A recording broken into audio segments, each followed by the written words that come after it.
Hi guys.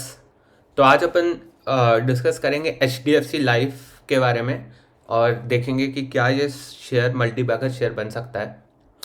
तो हम लोग इसका एक फंडामेंटल एनालिसिस करेंगे और आइडेंटिफाई करने की कोशिश करेंगे कि कंपनी कैसी है।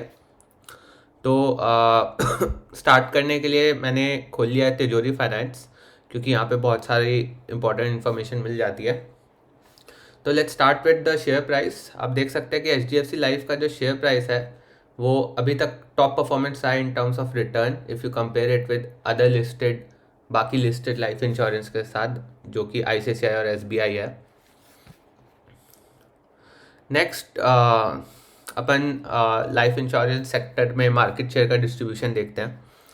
तो यहाँ पे आप देख सकते हैं जो लाइफ इंश्योरेंस कंपनी LIC है उसका जो मार्केट शेयर है वो अराउंड 60% है और पास्ट काफ़ी टाइम से वो कंसिस्टेंट रहा है। थोड़ा सा कम हुआ है, 70s में भी रहता था पर ऑलमोस्ट कंसिस्टेंट रहा है। और जो नए पार्टनर्स हैं उनका अराउंड 8%, 3% इस टाइप से है। तो मिला लेंगे तो 15-20%, 40% तक ही जाएगा, जबकि लाइफ इंश्योरेंस का 60 है। तो गाइज यहाँ पे बहुत ज़्यादा स्कोप है। जो प्राइवेट इंश्योरेंस है अगले 20 साल 30 साल में उनको ये एरिया कैप्चर करने का और ये मार्केट शेयर LIC से लेने का।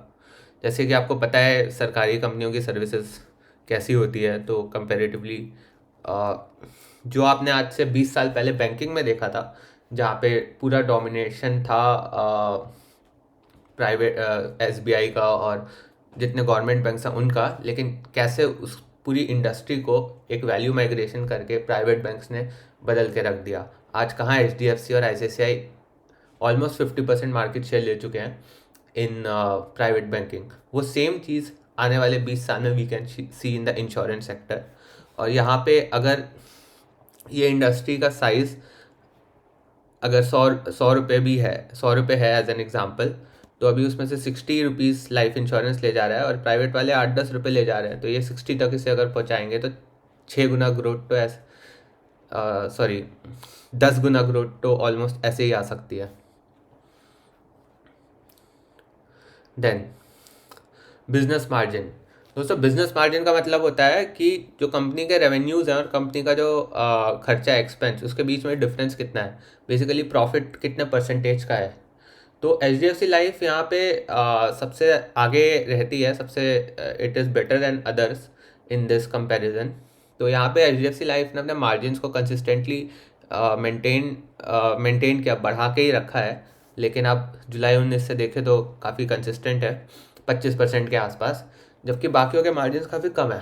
अब यहाँ पे दो चीज़ें, जब आप इन्वेस्टमेंट करते हैं तो आप ये अच्छी कंपनी में करना चाहते हैं जिसके मार्जिन्स अच्छा हो, ताकि आपको एक सेफ्टी मिल जाए फ्यूचर में।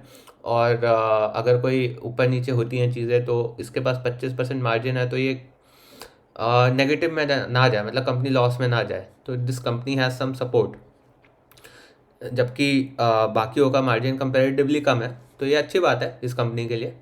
लेकिन यहाँ पे इन्वेस्टमेंट के पर्पस से एक बुरी चीज़ ये हो सकती है कि आप ये देख सकते हैं कि कंपनी क्योंकि ऑलरेडी 25% मार्जिन पे काम कर रही है तो स्कोप ऑफ इम्प्रूवमेंट यहाँ से कम होता है। मतलब इतना स्कोप नहीं है कि ये लोग और बहुत बढ़ा लेंगे, जबकि से SBI लाइफ या ICICI के पास बहुत स्कोप है currently, given that their margin is still low. तो आप जब इन्वेस्ट करते हो तो आपको इस पर्सपेक्टिव से भी देखना पड़ता है, नॉट जस्ट कि कौन सी बहुत बढ़िया कंपनी है, बल्कि कौन सी कंपनी सबसे ज़्यादा ग्रो भी कर सकती है। आपको रिलेटिवली देखना होता है कि आज ये कंपनी कहाँ और कल कहाँ होगी, रेदर दैन जस्ट कि आज बहुत अच्छी है और कल भी अच्छी रहेगी। पर ठीक है, overall quality wise we can see HDFC life has been excellent. Then next इसका जो इम्पोर्टेंट नंबर है दैट इज़ अराउंड किस टाइप के प्रीमियम जो है ये कंपनी कितना कमाती है। तो सबसे ज़्यादा जो इसका कॉमन प्रीमियम है which is group single premium, इसके बाद इंडिविजुअल नॉन सिंगल प्रीमियम, और लास्ट पे इंडिविजुअल सिंगल प्रीमियम, और फिर group yearly and group non single उससे काफ़ी कम है। तो ग्रुप प्रीमियम का मतलब होता है ये कंपनीज जो बड़ी बड़ी दूसरी जो कॉरपोरेट्स कंपनीज हैं उनको प्रीमियम, उनको इंश्योरेंस प्रोवाइड करती हैं। जैसे आपने देखा होगा, आप किसी कंपनी में काम करते हो तो आपको कंपनी की तरफ से इंश्योरेंस मिलती है। तो वो इंश्योरेंस जो कंपनी की तरफ से मिलती है, आप मान लो काम कर रहे हो TCS में। तो TCS जो आपके लिए इंश्योरेंस अरेंज करते हैं वो इंश्योरेंस कंपनी के साथ टाई अप करके ही होती है।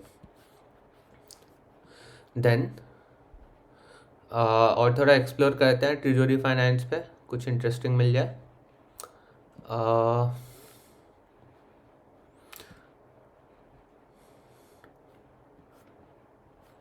ठीक है, अब हम तिजोरी फाइनेंस पे एक और बहुत कंपटीशन एनालिसिस करते हैं एक, कि हाउ इज़ लाइफ इन, अच्छा ये तो हमें मिल गया। एक सेकेंड ना, मार्केट शेयर कहाँ चला गया, ओ या ठीक है। अब तिजोरी फाइनेंस पे हम लोग थोड़ा और एक्सप्लोर करते हैं। तो जैसा हमने पहले भी देखा, जो करंट मार्केट शेयर है इस कंपनी का वो 8.6% है। और आप अगर इसे बैंकिंग से कंपेयर करें, जो ट्रेंड मैं सेम बात कर रहा हूँ, तो आज से 20 साल पहले जब HDFC शुरू हुआ था तो उसका बैंकिंग शेयर मिनिमल था, और आज HDFC का अराउंड 25% मार्केट शेयर है 20 साल में। तो यहाँ पे इन्फाइनाइट पोटेंशियल है इस कंपनी के पास अपना मार्केट शेयर बढ़ाने का और काफ़ी ग्रो करने का। देन नेक्स्ट इज कि ये कंपनी जो है इसके जो बिजनेसेस हैं वो किस किस सेक्शन में ब्रेकअप हैं। तो सबसे इम्पॉर्टेंट जिन चीज़ों पे ये कंपनी काम करती है, डैट इज़ जो इनकी मेन ऑफरिंग है, प्रोपोजिशन है, वो है ULIP, that is unit linked fund. Then there are participating fund and non participating fund. दोस्तों इसमें जो यूनिट लिंक्ड फंड है उसमें सबसे ज़्यादा कंट्रीब्यूशन है। तो यूनिट लिंक्ड फंड का मतलब होता है कि आप इंश्योरेंस में इन्वेस्ट करते हो, अपना कुछ पैसा डालते हो, और ये कंपनी जो है उस पैसे को आगे इन्वेस्ट कर देती है स्टॉक मार्केट में या अलग अलग बॉन्ड्स में, और आपको उस पर जो रिटर्न मिलता है या कुछ ट्रेजेडी होने पे जो पैसा मिलता है, that is based on investments का परफॉर्मेंस कैसा है। तो इंस्टेड ऑफ सेइंग कि you have a fixed money which you will get, it's more of fix number of units you will get, and उन यूनिट्स की जो वैल्यू होगी वो वेरी कर सकती है परफॉर्मेंस ऑफ योर इन्वेस्टमेंट के हिसाब से। तो इसमें अगर कोई कंपनी ज़्यादा इन्वेस्ट कर पा रही है तो इट्स अ पॉजिटिव साइन। मतलब वो कंपनी अगर यूलिप में ज़्यादा इन्वेस्ट कर रही है तो चांस है कि वो काफ़ी, क्योंकि कोई भी पैसे को अगर आप इन्वेस्ट करके रखोगे तो वो टाइम के साथ ग्रो करता है। तो ये अच्छी चीज़ है, मतलब आप उम्मीद कर सकते हो कि कंपनी जो है उस जो उसके अंडर एसेट अंडर मैनेजमेंट है जो कंपनी के, वो वेस्ट नहीं हो रहा होगा। देन अगर आप देखें इनका डिस्ट्रीब्यूशन चैनल, तो ऑलमोस्ट इक्वल है between agency, group saving, group protection and broker. अब इसमें आई थिंक एक चीज़ वरी करने की है कि अभी भी 28% ब्रोकर पे है, तो जबकि 23% एजेंसी पे है। ग्रुप वाला तो मैं आपको समझा ही चुका हूँ, जो डायरेक्टली कंपनी अप्रोच करती है उसको छोड़ देते हैं। तो यहाँ पे सीन ये है कि अपना 23% डायरेक्ट है और ब्रोकर 28% है। जब भी ब्रोकर से आप करवाओगे तो आपको एक कमीशन, या जो आपका पर्सनल ब्रोकर है मतलब कंपनी का, तो उसको एक सैलरी या कुछ देना होगा ना। तो और दूसरा, ये ब्रोकर ज़्यादा होना ये भी दिखाता है कि शायद अभी टेक वाइज इतना सिंप्लीफाइड नहीं हुआ है प्रोसेस कि हर किसी को समझ में आ पाए और वो खुद से जाके करे या खुद से इंटरेस्ट बनाए। पर फिर भी काफ़ी अच्छा बैलेंस है if you compare it to maybe LIC और समन। तो आई होप जैसे जैसे कंपनी और सिंप्लीफाई करेगी अपने बिजनेसेस को, डायरेक्ट वाला कंट्रीब्यूशन बढ़ेगा। ठीक है, तो ये था बेसिक। तो अपन देख सकते हैं कि इंश्योरेंस एज अ सेक्टर में इस वक्त टोटल डोमिनेंस है LIC का, और जैसे जैसे ये प्राइवेट प्लेयर्स जो हैं वो अपनी प्रेजेंस बढ़ाएंगे तो उनके पास बहुत इन्फिनाइट स्कोप रहेगा, बहुत ज़्यादा स्कोप रहेगा to grow and capture that market space. Next अपन थोड़ा देखते हैं इनकी LIC वालों की, इसको क्या कहते हैं, बैलेंस शीट वगैरह, थोड़ा फाइनेंशियल्स भी देख लेते हैं। तो गाइस अभी मैंने खोल रखा है LIC का बैलेंस शीट खुल जाए यार, सॉरी ना। हाँ, अब हमने खोल रखी है LIC की बैलेंस शीट। ठीक है, तो इसमें आप देख सकते हो, तो ये इसकी बैलेंस शीट को समझने की कोशिश करते हैं। तो कंपनी के सबसे पहले आते हैं लाइबिलिटीज़, फिर आएंगे एसेट्स पे।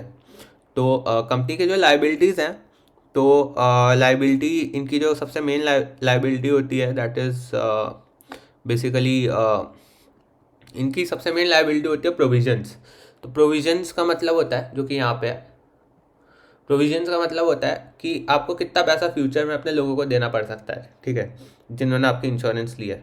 लेकिन उसे एसेट्स में ऐड करते हैं, क्योंकि अभी आपको वो देना नहीं है, आपने बस वो पैसा अलग करके रखा है। तो एज सच इनकी लाइबिलिटी, मतलब क्योंकि इंश्योरेंस बिजनेस है, यहाँ पे आप पहले पैसा लेते हो, फिर कोई बीमार होता है तो उसे देते हो। तो एज सच आपके पास अभी कोई लाइबिलिटी होती नहीं है, या है नहीं, आप देख सकते हो, जैसे कोई short term loan, long term loan, इस टाइप की चीज़ है नहीं। तो बाकी आप देख सकते हो कि लाइबिलिटी में रिजर्व्स भी आते हैं, क्योंकि ये पैसा कंपनी को अपने शेयर होल्डर्स को लौटाना होता है अगर कोई मांगता है तो कंपनी के जो रिजर्व्स हैं वो कंसिस्टेंटली ग्रो हो रहे हैं, जो कि बहुत अच्छा साइन है। देन एसेट्स में कंपनी का सीन ये है कि आपके एक करके चलते हैं इन्वेस्टमेंट सबसे पहले। तो आप देख सकते हैं सबसे अच्छा साइन है कंपनी के इन्वेस्टमेंट जो है वो कंसिस्टेंटली ग्रो हुए हैं 5 साल में, ऑलमोस्ट 4 टाइम्स हो गए हैं। तो इन्वेस्टमेंट का बेसिकली मतलब हुआ कि जो भी आप वो आप प्रीमियम देते हो या पैसा देते हो, वो कंपनी खुद पे नहीं रखती, वो इधर उधर इन्वेस्ट करके रखती है, ताकि उस पर उसे रिटर्न मिलता रहे और वो उस वैल्यू को भी बढ़ाए। मतलब मनी वेस्ट नहीं करती, वो उसको स्टॉक मार्केट में लगा सकती है, बॉन्ड्स में लगा सकती है, और उस पर कुछ कुछ इंटरेस्ट के थ्रू उस वैल्यू बढ़ा सकती है। Then cash and bank balance company के पास बहुत कम है, क्योंकि सब कुछ कंपनी इन्वेस्टमेंट में ही डाल देती है। देन नेक्स्ट जो है प्रोविजंस पे आते हैं, करंट लाइबिलिटीज़ पे आते हैं। तो करंट लाइबिलिटी का मतलब हो गया कि अभी कंपनी को कितना पैसा है जो लौटाना है लोगों को, यानी कि इमीडिएट टर्म में, लेकिन लौटाया नहीं है मतलब इसलिए वो एसेट्स में, क्योंकि कंपनी ने अभी अलग करके रखा है। तो करंट लाइबिलिटी हो गया कि अगर किसी की डेथ हो जाती है, कुछ हो जाता है, तो कंपनी को लाइफ इंश्योरेंस को उसे पैसा देना होगा, तो वो कितना पैसा है अभी टोटल जो कंपनी को अभी भी लौटाना है। तो इस साल का अराउंड 70,000 है। और प्रोविजंस बेसिकली होता है कि कंपनी ने वो पैसा सेट असाइड कर दिया, साइड में रख दिया, ये सोच के कि फ्यूचर में लोगों को, इंश्योर्ड लोगों को ये पैसा देने की ज़रूरत पड़ सकती है। तो यहाँ पे डेंजर साइन ये है कि प्रोविजंस बहुत कंसिस्टेंटली बढ़े हैं, जबकि करंट लाइबिलिटी फिर भी थोड़ी कम हुई है। तो यहाँ पे आप देख सकते हैं कि प्रोविजंस बढ़ रहे हैं, मतलब कंपनी जो पैसा सेट असाइड कर रही है लोगों को लौटाने के लिए, वो काफ़ी बढ़ गया है। इसका मतलब ये है कि बहुत ज़्यादा कंपनी के ऊपर रिस्क बढ़ता जा रहा है ये पैसा रिटर्न करने का। देन इसके बाद अपना ये देखते हैं अपन कि यहाँ पे सम ऑफ प्रोविजंस और लाइबिलिटी आपको मिल जाएगा। तो ये बता, तो इसको अगर हम टोटल सम को देखें तो 1,25,000 रुपये है, जो कि कंपनी को लोगों को लौटाना है जिन्होंने इंश्योरेंस लिया है, क्योंकि उनके पास कुछ अनफॉर्चुनेट इंसिडेंट हो गया होगा, किसी की डेथ हो गई होगी या कुछ, तो वो इंश्योरेंस पैसा लौटाएंगे ना। तो ऑलमोस्ट 1,25,000 है, और ये कंसिस्टेंटली पिछले 5 साल बढ़ा है।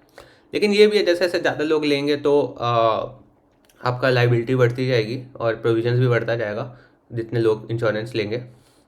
तो इम्पॉर्टेंट नंबर यहाँ पे ये है कि हम ये देखें कि ये टोटल ऑफ करंट लाइबिलिटीज़ और प्रोविजंस जो है, और कंपनी के पास जो इन्वेस्टमेंट्स है, या टोटल इन्वेस्टमेंट प्लस कैश है, इसमें डिफरेंस क्या है। तो बेसिकली इन्वेस्टमेंट कंपनी ने इधर उधर इन्वेस्ट करके रखा है, कैश उसके पास कैश में है, तो इन दोनों का सम होगा बेसिकली कि कंपनी के पास पैसा कितना है एक गिवन टाइम पे। और इसका मतलब होगा net current total of CL plus provisions का, कि कंपनी के पास लौटाना कितना कंपनी को अभी या थोड़ा फ्यूचर में। तो इनका डिफरेंस जो है वो almost will be equal to contingent liabilities, ठीक है। तो कंटीजेंट लाइबिलिटी आप देखोगे तो जैसे यहाँ देख सकते हैं 1,25,000 और 1,27,000, 2,000 का डिफरेंस है। यहाँ 28,000 और 73,000 कुछ का डिफरेंस है। तो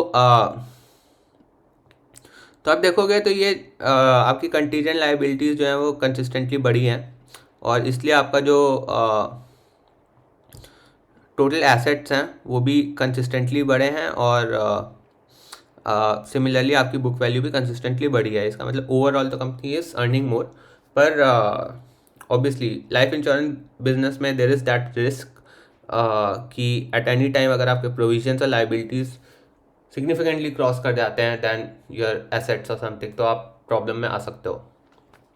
पर अभी तक इन्होंने काफ़ी अच्छे से बैलेंस मेंटेन करके रखा है, ठीक है। तो गाइस मेरे ओपिनियन में दूसरा मैं आपसे ये बताना चाहता था कि लाइफ इंश्योरेंस इटसेल्फ बहुत ही बूमिंग सेक्टर है, पिछले 20 साल से ऑलमोस्ट 15% पे ग्रो कर रहा है। और इस सेक्टर में द बेस्ट थिंग इज़ कि it's like super under penetrated right now. मतलब इंडिया में सिर्फ 2.5% लोग के पास लाइफ इंश्योरेंस है। इसको आप कंपेयर करेंगे, चाइना में अराउंड 4%, 3.5-4% लोगों के पास है। और सम डेवलप कंट्रीज़ यूरोप में, यूएस में ऑलमोस्ट 15-20% के पास है प्राइवेट लाइफ इंश्योरेंस। तो ये बताता है कि बहुत ज़्यादा स्कोप है कंपनी में और इंश्योरेंस सेक्टर में as a whole, and it's a great booming sector.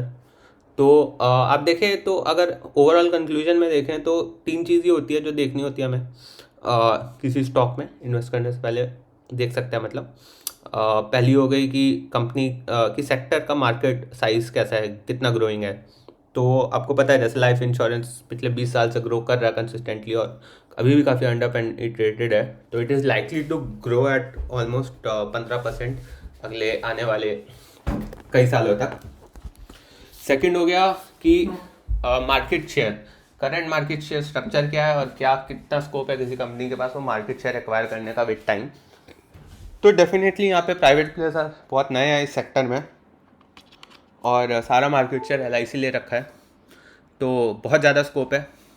बहुत मार्केट शेयर बढ़ा सकते हैं लोग अपना प्राइवेट वाले। और तो आप देख सकते हैं मार्केट साइज़ भी एक्सपैंड कर रहा है, मार्केट शेयर भी एक्सपैंड कर रहा है अगर HDFC लाइफ का। तो इसका मतलब है कि मतलब बहुत बड़ी हो जाएगी ये कंपनी, क्योंकि इंश्योरेंस सेक्टर भी राइज कर रहा है और मार्केट शेयर भी राइज कर रहा है, तो कंपनी के पास बहुत लोग आएंगे। मतलब सेक्टर राइज करने से और लोग आएंगे और दोनों फैक्टर्स आपस में मल्टीप्लाई हो जाएंगे। तो तीसरा इंपॉर्टेंट है मार्जिन। मार्जिन फ्रंट पे कंपनी के बहुत अच्छा मार्जिन है और एक लेवल ऑफ सेफ्टी है जो ये इंश्योर करती है कि थोड़ा बहुत ऊपर नीचे होगा, कोविड जैसी चीज़ें होंगी तो बहुत ज़्यादा इम्पैक्ट नहीं पड़ेगा कंपनी पे और कंपनी स्टेबल रहेगी। It is going to be stable to pass through tough times अगले आने वाले 15-20 साल में। तो ऐसे मेरे हिसाब से HDFC लाइफ बहुत अच्छा शेयर है और ये 10 साल के हिसाब से अगर आप इन्वेस्ट करते हैं तो एक मल्टीपल का शेयर है। और मेरी रिकमेंडेशन में we should invest in this stock sure.